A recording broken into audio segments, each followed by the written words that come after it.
नमस्कार। चलिए आज एक ऐसे सफर पर निकलते हैं जो सिर्फ शहरों का नहीं बल्कि समय का, आध्यात्मिकता का और उन दिव्य रहस्यों का सफर है जो आज भी हमारे बीच मौजूद हैं। चलिए शुरुआत एक सवाल से करते हैं। एक ऐसा सवाल जो दुनिया के सबसे पुराने शहरों में से एक दिल्ली को देखने का हमारा नजरिया ही शायद बदल दे।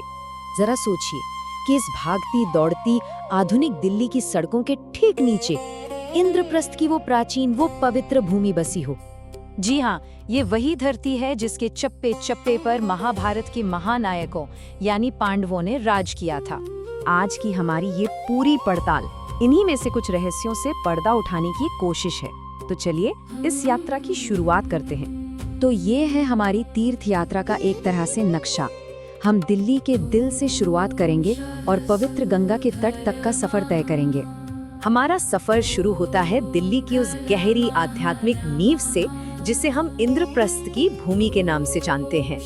इस जमीन ने न जाने कितने साम्राज्यों को बनते और बिगड़ते देखा है। सल्तनतें आईं और चली गईं, लेकिन एक चीज है जो हमेशा से यहाँ मौजूद रही है, वो है इस जगह की शक्तिशाली आध्यात्मिक ऊर्जा। अच्छा, अब इस हलचल भरे आधुनिक शहर के अंदर चलते हैं और उस दिव्यता को खोजते हैं जो आज भी इतिहास की गवाह बनकर कहीं छिपी हुई है। तो हमारा पहला पड़ाव है एक बहुत ही प्राचीन और अनोखा मंदिर, योग माया मंदिर। पता है इस मंदिर में सबसे खास बात क्या है? ये कुतुब मीनार जैसे मशहूर स्मारकों से भी सदियों पुराना है। और यहाँ आपको कोई मूर्ति नहीं मिलेगी, बल्कि एक पवित्र योनि पीठ है जो देवी की सृजन शक्ति का प्रतीक है। ये हमें दिल्ली के इतिहास की वो परतें दिखाता है जो अक्सर किताबों में नहीं मिलती। इसके बाद हम चलते हैं दिल्ली के पुराने किले के पास, जहाँ सबकी नजरों के सामने महाभारत युग का एक अंश छिपा हुआ है। आप कल्पना कर सकते हैं, ये मान्यता इस मंदिर को सीधे पांडव भाई महाबली भीमसेन से जोड़ती है। जी हाँ, वही भीम जिनकी शक्ति की कोई तुलना नहीं थी। तो चलिए अब दिल्ली की सीमाओं से बाहर निकलते हैं और एक प्राचीन तीर्थ मार्ग पर चलते हैं, ये देखने के लिए कि ये यात्रा हमें आगे कहाँ ले जाती है। ये रास्ता हमें मेरठ के पौराणिक खांडव वन से लेकर ऋषियों की भूमि कही जाने वाली बालोनी तक ले जाता है। और यकीन मानिए, हर कदम पर एक नई कहानी, एक नई कथा हमसे जुड़ती है।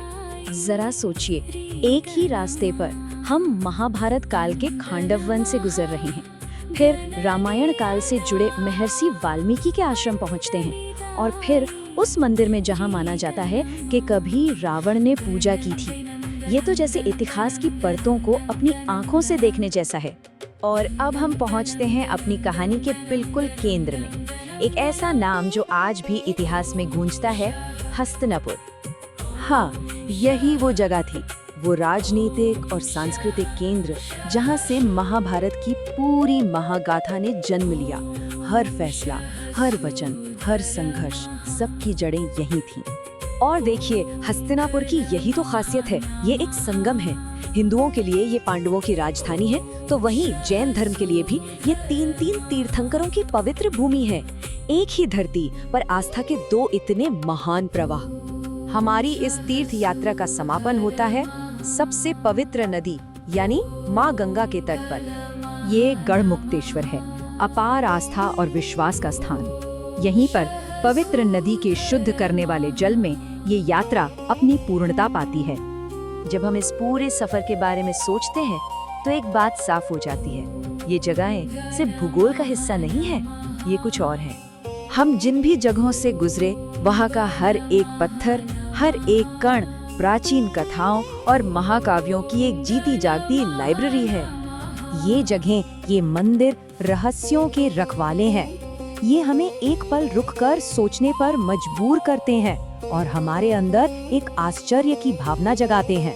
तो ये यात्रा हमें दिखाती है कि इतिहास और दिव्यता के बीच की रेखा अक्सर बहुत धुंधली होती है, और यही सवाल है जो ये यात्रा हमारे मन में छोड़ जाती है।